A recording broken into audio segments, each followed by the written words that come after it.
फरवरी 2022 में रूस ने यूक्रेन पर आक्रमण करके युद्ध शुरू किया था, जो अब और भी ज्यादा भीषण हो चला है।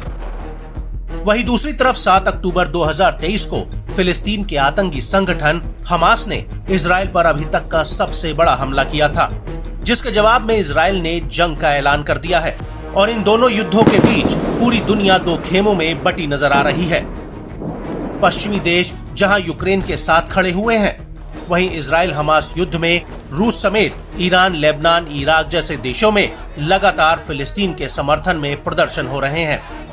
और बार बार ऐसा खतरा मंडरा रहा है कि कहीं ईरान और लेबनान इस युद्ध में न कूद पड़े।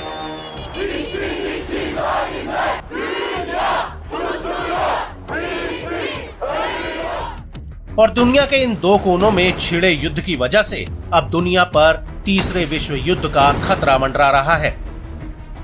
और इसी को लेकर अमेरिका की टेस्ला और एक्स यानी ट्विटर कंपनी के मालिक एलन मस्क ने पश्चिमी देशों के इन देशों में हस्तक्षेप को लेकर बड़ी तीखी प्रतिक्रिया दी है। उन्होंने कहा कि यूक्रेनी सैनिकों को रूस के खिलाफ खतरनाक स्थिति में भेजने का पश्चिमी देशों का दृष्टिकोण मांस पीसने वाली चक्की के बराबर हो सकता है। एलन मस्क का कहना है कि यूक्रेन में तुरंत युद्ध विराम होना चाहिए और रूस से संबंध सामान्य करके तीसरे विश्व युद्ध की संभावना को रोका जाना चाहिए।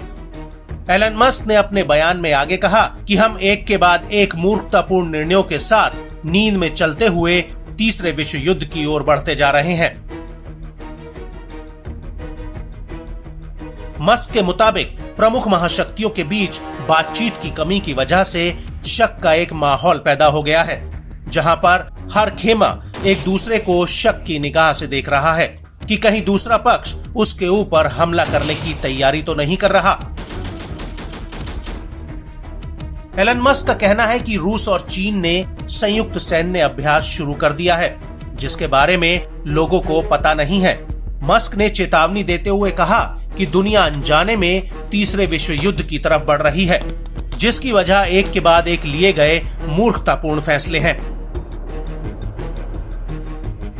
एलन मस्क के मुताबिक पश्चिमी देशों ने रूस की कमर तोड़ने के लिए मॉस्को पर तमाम प्रतिबंध लगाए, जिसकी वजह से पुतिन को चीन की मदद लेनी पड़ी और इसकी वजह से रूस और चीन का एक ताकतवर गठबंधन बन सकता है, जिसमें रूस कच्चा माल मुहैया कराएगा और चीन के पास महत्वपूर्ण औद्योगिक क्षमता है, जिससे वो सैन्य ताकत को हासिल कर सकते हैं। ऐसा पहली बार नहीं है जब मस्क ने अमेरिका समेत पश्चिमी देशों को रूस यूक्रेन विवाद में यूक्रेन को हथियारों की सप्लाई करने पर लताड़ लगाई हो। जब अमेरिका ने यूक्रेन को क्लस्टर बम दिए थे, तब भी उन्होंने मुखरता से इसका विरोध किया था और कहा था कि अमेरिका द्वारा यूक्रेन को क्लस्टर बम उपलब्ध कराना हताशा में लिया गया निर्णय है।